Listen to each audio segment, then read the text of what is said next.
극한 위기 속에 드러나는 하나님의 섭리. 사도행전 23장 10절부터 23절은 사도 바울이 유대 공회 앞에서 신문을 당하고 극한의 위기를 겪는 가운데 하나님의 신실한 보호와 인도가 어떻게 나타나는지를 보여주는 장면입니다. 바울은 인간적으로 볼 때 생명의 위협을 받고 있었지만 하나님은 한 걸음도 놓치지 않으시고 그를 지키며 자신의 뜻을 이루어 가십니다. 첫째, 바울은 사내들인 공회에서 부활에 대한 소망을 말하며 바리새파와 사두개파 사이의 갈등을 촉발시킵니다. 이 논쟁은 너무 격렬해져 바울이 찢겨 죽을 뻔한 상황에 이릅니다. 그러나 로마 천부장이 병사들을 급히 보내 바울을 구출해 영문으로 데려갑니다. 인간의 손으로 보이는 이 조치는 실상 하나님의 보호의 손길이었습니다. 하나님은 혼란 속에서도 자신의 사람을 안전하게 지키십니다. 둘째,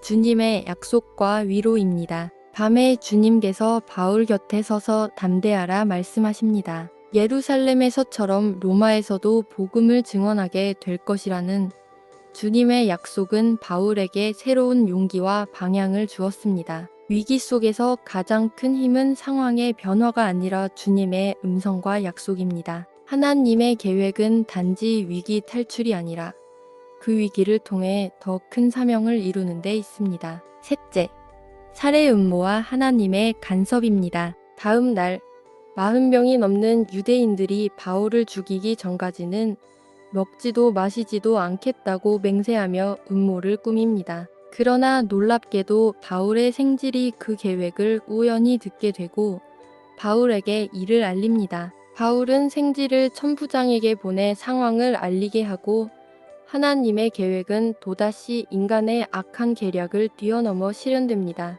하나님은 뜻을 이루기 위해 사람과 상황을 움직이시는 분입니다. 넷째, 하나님의 철저한 보호와 인도입니다. 천부장은 바울의 신변을 안전하게 보호하기 위해 470명의 병력을 동원하여 그를 가이사랴로 이송합니다. 이는 한 사람을 위한 호송으로는 이례적인 규모이며 바울을 통해 복음이 로마까지 가야 한다는 하나님의 계획이 얼마나 철저히 보호받고 있는지를 보여줍니다. 오늘 말씀은 우리에게 중요한 교훈을 줍니다. 우리가 하나님의 뜻 가운데 있다면 아무리 상황이 절망적이어도 하나님은 자신의 사람을 지키시고 인도하십니다. 그러므로 위기 속에서도 낙심하지 말고 주님의 약속을 붙들고 담대히 나아가야 합니다.